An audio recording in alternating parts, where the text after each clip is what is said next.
Hello, viewers. In one of my next series of podcasts that is based on an interview related podcast for my project,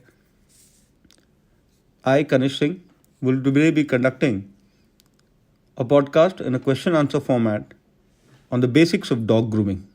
Today, I have with us Dr. Ashwani Joshi, a renowned veterinarian with over 15 years of experience who is based in Pune. Ma'am, welcome to the show. Thank you. So, also, I would like to welcome our listeners on this question hour session on dog grooming. Today, we'll be answering all your questions about keeping your furry friends looking and feeling their best. So, let's dive right in. Ma'am, in your opinion, what you could explain as to what is dog grooming? Well, dog grooming is something very important for the dogs. It's a good question that you've put forward.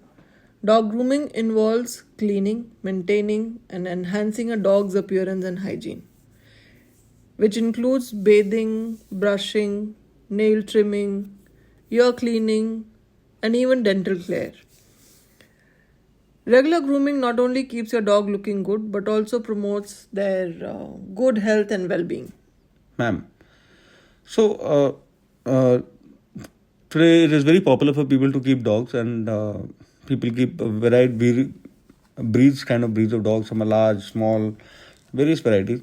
So keeping this various varieties of dogs that we have, various breeds that are there available in the country, and also because of the climatic conditions that we have, from very cold climate to hot climate, there's a question that has been come to us, that how often should we groom our dog? Well, the frequency of grooming the dogs totally depends upon the kind of dog and its coat is there. Long haired breeds might often need grooming every few days, which includes brushing and bathing, while short haired breed can go on for a couple of weeks between grooming sessions. Well, it is very important to groom your dog seasonally as their coat changes with the weather as well.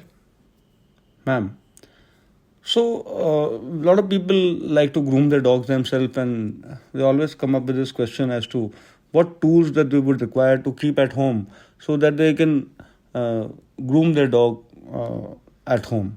So, in your opinion, Dr. Ashwini, what do you feel is the essential toolkit that we need to have at home, which will enable us to groom our dogs on a daily basis? Well, a lot of grooming tools are available online as well as off the shelf you can buy. Essentially, you can own good quality brush depending upon your dog's coat. Nail clippers is something very important. A comb, shampoo, and conditioner as well. Depending on your dog, you might also need special tools like de-shedding tool or mat splitter for tangles. On a lighter note, there are a lot of toothbrush and toothpaste also available to control the bad breath at times that you get from your dogs. So I can gather, ma'am, that you are saying that even hygiene of their teeth, so that they do not have any bad breath, is also important for them to a part of dog grooming. Of course. The next question that comes to us, a lot of viewers are perplexed and they ask as to how often should we bathe a dog. So it is not like humans who have a bath every day. So dogs, is there any set frequency that we should follow to dog have a bath? Not a set frequency, but you will get a particular sign from the dog whether he or she needs, the bathing, how often the dog needs. Firstly, choose a very dog friendly shampoo. Human shampoo should not be used on the dog's coat because it may cause irritation in the eyes as well as the skin. Always use warm water and to ensure rinse out all the shampoo which may harm the eyes of the dog as well as the ears. Be careful with the ears and eyes. Using cotton ball can help protect them from moisture. It is also good to have towels ready for drying afterwards. You may use hair dryers as well to dry up, especially the small breeds. Okay, ma'am. Thank you so much. We also have a question about nail trimming, because this is something which dogs don't like at all, because their nails grow very fast and they have quite a few of them. And cutting, I believe, requires a certain amount of professional expertise.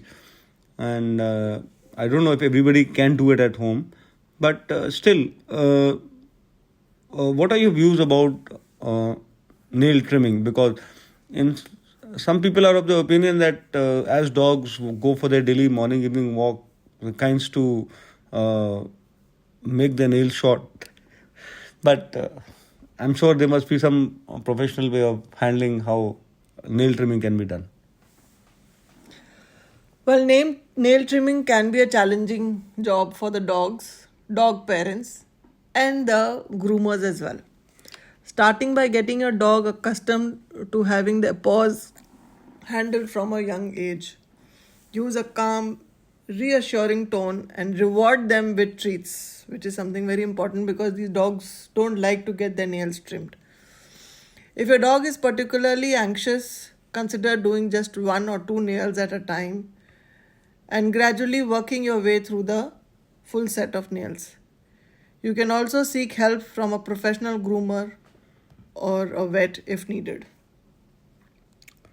Thank you, ma'am.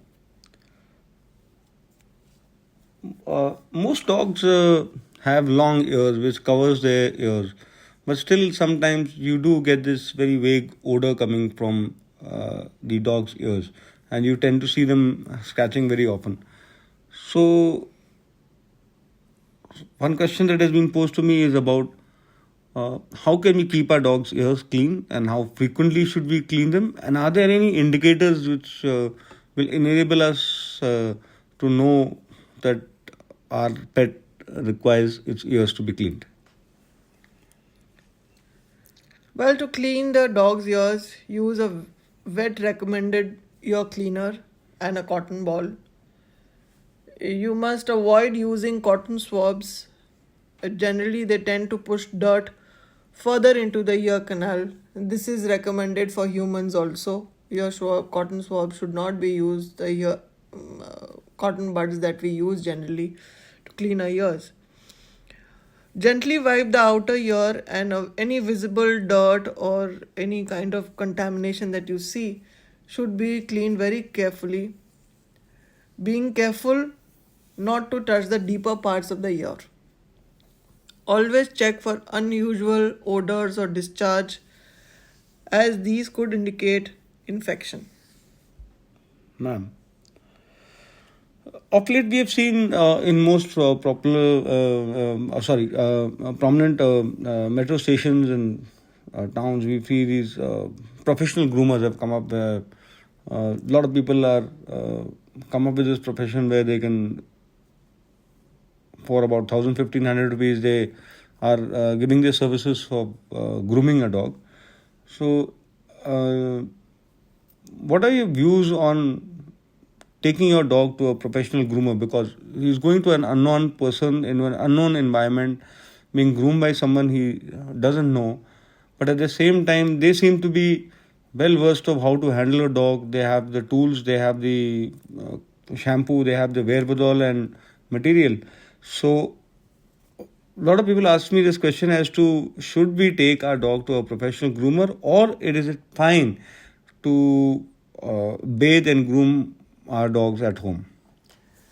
See, to answer this question, it's your personal choice. It's the pet parent's personal choice what he or she wants. It depends on your comfort level, how you're comfortable with the professional groomer, how your dog is comfortable with the professional groomer.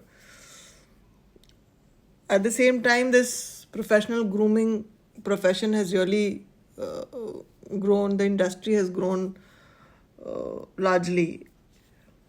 But if your dog has a complex coat type that requires special techniques, like the dogs which have got long hair,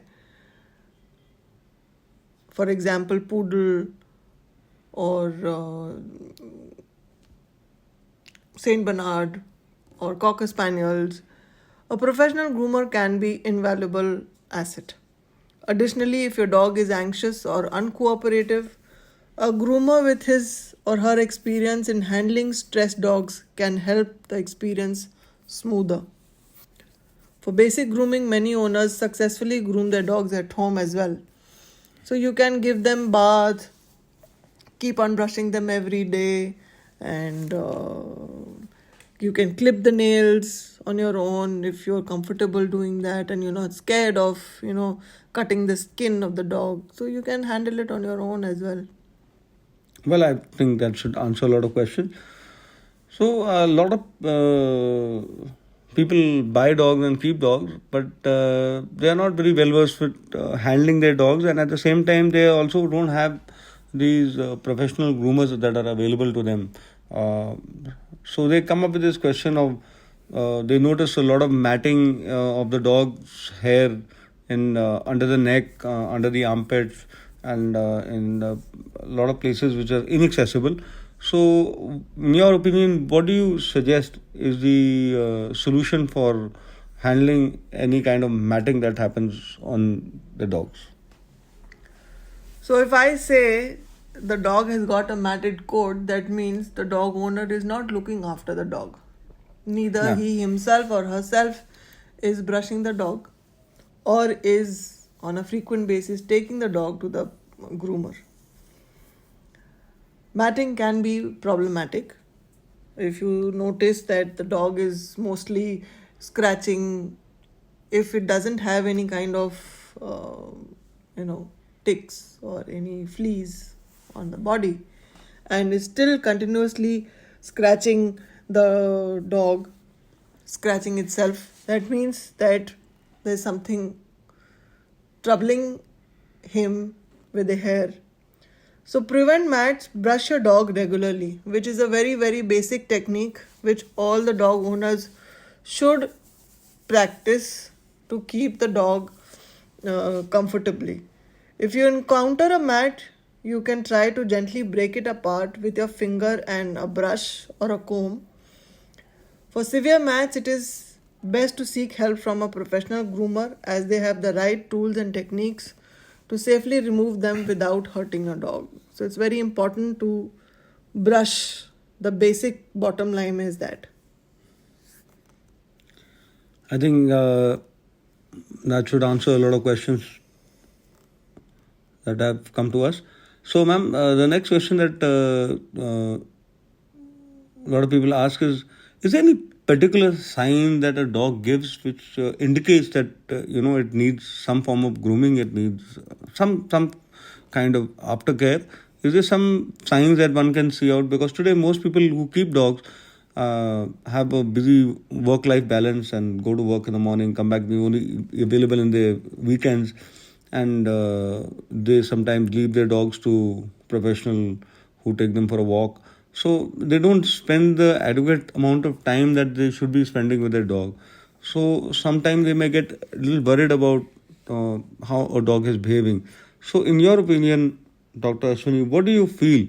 Is there any sign that the listeners can benefit to understand that is there any kind of sign that a dog will give which needs or tells us that he is or she is in need of grooming? See, if you're a dog lover or a pet lover, you will definitely know your dog very well whether it needs the grooming or not. In the first case, you must be brushing the dog on a regular basis. But if you're not able to, like you said, for the work-life balance and weekends, every ungroomed dog will have an unpleasant odor. You might get an unpleasant odor from the mouth, from the body. You may find the ears are dirty, long nails, dog is finding difficulty in walking on the tile floor, or you may feel some matted part of the body. So if you notice the dog is scratching or seems uncomfortable, it may also indicate that grooming is long overdue. So if the dog is scratching itself, you find some odor, you find some matted hair, dirty ears, long nails, foul smell from the mouth, come from the eyes, then grooming is required. So you must either bathe yourself or take it to the professional groomer. Thank you, ma'am, for answering all the questions that were brought forward to me. Pleasure. And once again, to all our listeners today who had posed me many questions about dog grooming, I am sure today's podcast has answered most of your questions. In case you still have any more questions, please write to us in the comment box. To conclude, would say that grooming is an essential part of dog care that enhances not only your dog's appearance but also their health. Make it a regular practice and your dog will thank you for it. If you have any further questions, like I said, feel free to reach out. Happy grooming.